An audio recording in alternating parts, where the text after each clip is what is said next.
Voice of Puttur ನೋಡ್ತಿರುವಂಥ ಎಲ್ಲ ವೀಕ್ಷಕರಿಗೆ ನಮಸ್ಕಾರ.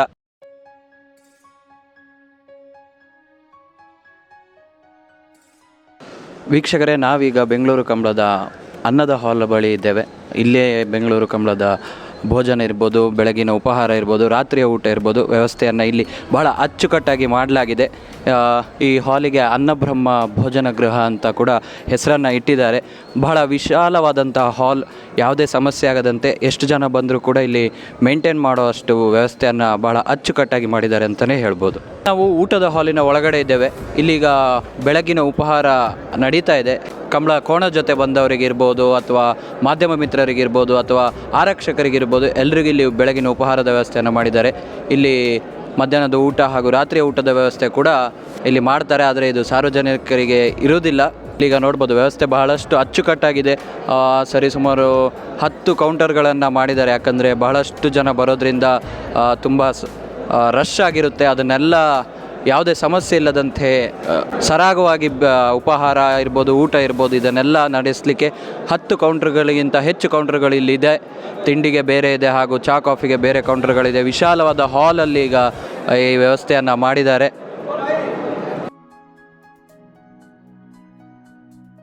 ವೀಕ್ಷಕರೇ, ನಾವಿವಾಗ ಬೆಂಗಳೂರು ಕಂಬಳದ ಊಟದ ಹಾಲಿನ ಹಿಂಭಾಗದಲ್ಲೇ ಇರುವಂತಹ ಅಡುಗೆ ಮನೆಯಲ್ಲಿದ್ದೇವೆ. ಇಲ್ಲಿ ಬಹಳಷ್ಟು ಭರ್ಜರಿಯಾಗಿ ತಯಾರಿಯನ್ನು ನಡೆಸ್ತಾ ಇದ್ದಾರೆ.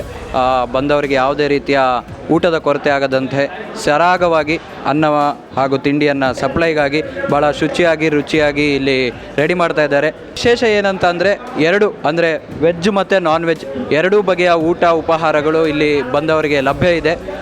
ಇದೀಗ ನೀವು ನೋಡ್ತಾ ಇರ್ಬೋದು ಅಡುಗೆ ಮನೆಯ ತಯಾರಿ ಯಾವ ಥರ ಇದೆ ಅಂತ. ಸ್ವಲ್ಪ ಒಳಗಡೆ ಹೋಗೋಣ.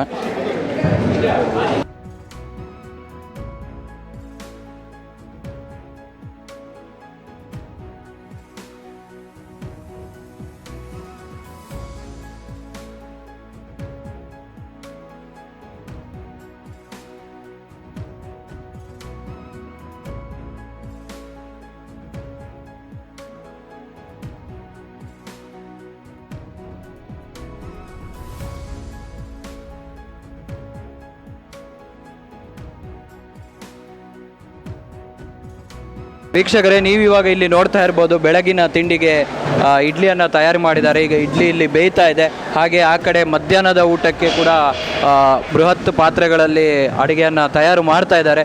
ಭಾಳಷ್ಟು ನುರಿತ ಪಾಕತಜ್ಞರು ಇಲ್ಲಿ ಇದ್ದಾರೆ. ಇಂದು ರಾತ್ರಿವರೆಗೂ ಕೂಡ ಊಟದ ವ್ಯವಸ್ಥೆ ಇಲ್ಲಿ ಬಂದವರಿಗೆ ಎಲ್ರಿಗೂ ಇದೆ. ನಾಳೆ ನಾಡಿದ್ದು ಕೂಡ ಊಟದ ವ್ಯವಸ್ಥೆಯನ್ನು ಇಲ್ಲಿ ಮಾಡಿಕೊಳ್ಳಲಾಗಿದೆ. ವೀಕ್ಷಕರೇ,